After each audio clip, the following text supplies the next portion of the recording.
Black Marriage Matters community, it's Kenyatta in for your weekly Facebook Live. I hope that you guys are having an amazing week. I hope that things are going well for you and that you are really finding value in this group. So, today I want to talk about one of the number one reasons why couples typically come to counseling. Usually, it's because of their conflict resolution skills or lack thereof. So, one thing I like to teach a lot of the couples that I work with is conflict is inevitable in your relationship, but a lot of times it can make or break your relationship. And if you have been in a relationship for a while, if you have been in conflict with your mate, you know exactly what I'm talking about.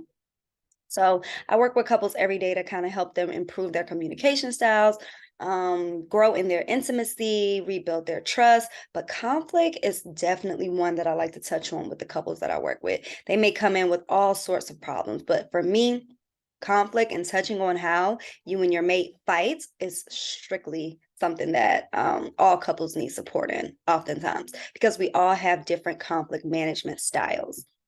And so that's exactly what I want to talk to you guys today about is the different conflict management styles that we all have and how we all engage in conflict. So I have 4 different styles that I'm going to discuss today, and you let me know in the comments which one you or your mate falls up under. So ultimately, in this video, I'm going to talk about how individuals react to conflict when it arises. So first things first, I want to let you know that conflict can be good because it often encourages growth in the relationship, a deeper understanding between you and your mate, improved communication between the two of you, and then progress towards your goal. So, oftentimes couples get into conflict because they have 2 different mindsets or 2 different ideas or 2 different opinions about something. But you can get closer to the goal of the couple and the group through conflict. You can go deeper in your understanding of your mate by hearing their perspective and listening to them. And conflict often offers an opportunity for you to do that because with 2 opposing views, you get to know their values and their philosophy around things, right? And then ultimately improve communication. If it is possible in conflict, is at that point you establish some boundaries around what you will and won't say to each other. Oftentimes, when we're frustrated with someone, we say things that we don't necessarily mean, and so through the work that I have with couples, we create rules around what we should and should not say and how to use self-control to then at that point get your point across.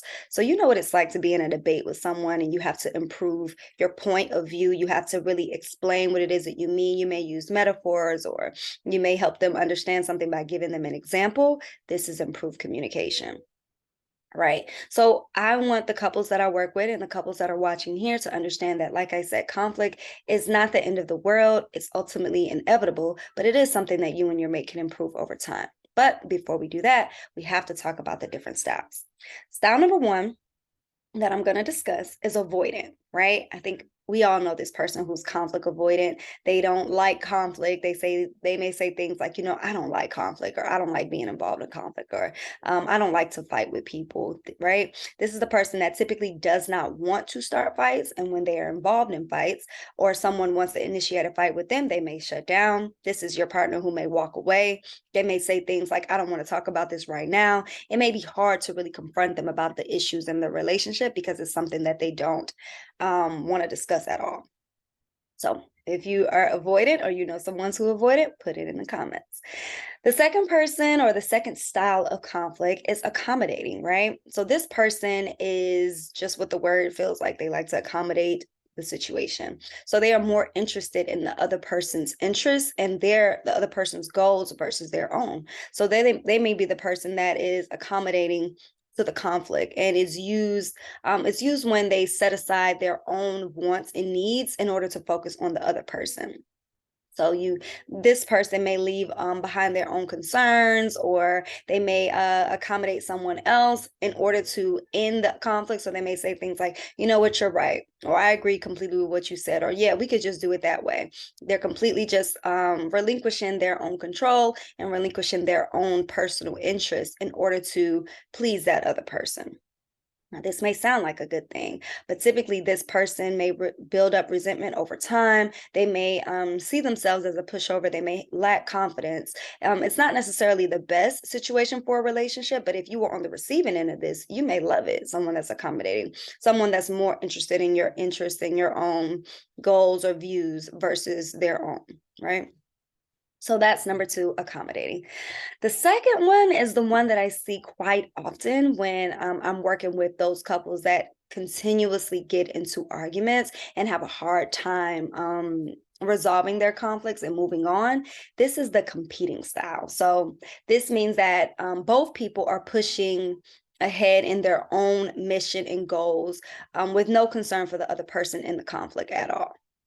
So if you're a competing person, you are more interested in what you have going on and what you want and your desires versus the other person. And when I find a couple where both of them have this style, conflict arises a lot. And so they ignore the needs of their partner, right? And when you have two people that are ignoring the needs of the other person, typically those relationships don't last or they're miserable. So you know what it's like to compete with someone around a conflict, right? They're not listening to you, you're not listening to them, and ultimately you guys get nowhere. So that's the competing style. And the last style that I'm going to discuss today, number four, last but the most, so not the least, but this is the one that I like to encourage couples to really embrace, is the compromising style.